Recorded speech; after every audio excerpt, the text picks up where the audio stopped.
এবং নিউজে কোর্টের একটা রায় পুনরায় বহাল রাখছে যে রিক্সাগুলিকে আবার পুনরায় ব্যাটারি খোলা হবে। তার পরিপ্রেক্ষিতে আমাদের রিক্সার শ্রমিকরা আজকে আগরতলা শহর থেকে প্রায় 2 থেকে 2,500 শ্রমিক ফেরত বাড়িতে গিয়েছে। অনেক রিক্সার শ্রমিকরা ভাড়াইছে না।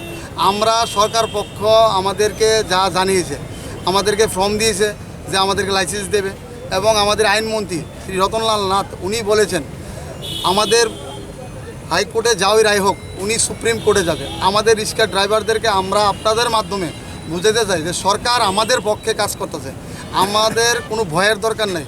আপনারা বিভ্রান্ত হবেন না। বিভিন্ন মালিকরা আগামী দিন আজকে রিক্সা ভাড়াইছেন, অনেক শ্রমিক না খাই থাকতে হবে। আজকে অনেকের শ্রমিকের ঘরে ভাত নাই। তার জন্য আমি মালিকদের দ্বারা আবেদন করতেছি যে আপনারা প্রতি শ্রমিককে রিক্সা ভাড়া দেন। তার দায় ত্রিপুরা রিক্সা শ্রমিক সংঘ নিবে। আমাদের ত্রিপুরা রিক্সা শ্রমিক সংঘের একটা নিয়ম কানুনের মাধ্যমে, একটা ড্রেসের মাধ্যমে, আপনারা বিভিন্ন মিডিয়ার মাধ্যমে দেখতেছেন যে আমাদের রিক্সা শ্রমিক সংঘ একটা ড্রেসের মাধ্যমে চলে। আমরা একটা নিয়ম করে সরকার যা প্রতিশ্রুতি দিয়েছে প্রতিশ্রুতি আমরা মানতে হবে।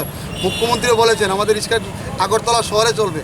তার জন্য আপনারা মিডিয়ার দ্বারা আমাদের অনুরোধ এবং সরকারের অনুরোধ, আগামী দিন যাতে এই যে কোর্টে যে রায় দিয়েছে ওই রায়ের পরিপ্রেক্ষিতে আমরা কোর্টের রায় মানতে রাজি আছি। কোর্টে আগে 28,000 শ্রমিকের চিন্তা করুক। 28,000 শ্রমিকের কেমনে ভাত যাবে তাদের পেটে। মুখ্যমন্ত্রী কয়েছে আমাদেরকে ভাত দেবে, আমাদেরকে একটা ফর্মও দিয়েছে। মিউনিসিপ্যালিটিতে কিছু ফর্ম বেপরোয়াভাবে তারা দিচ্ছে, অবৈধভাবে ফর্মগুলি জমা রাখছে।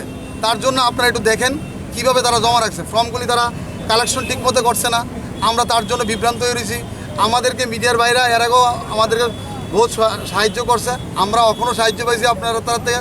আপনারা এইগুলি আমরা চাই শ্রমিকরা যাতে ভয় না পায়, শ্রমিকরা যাতে বিভ্রান্ত না হয়, তার মাধ্যমে আজকে আপনারা ডাকানো হইল।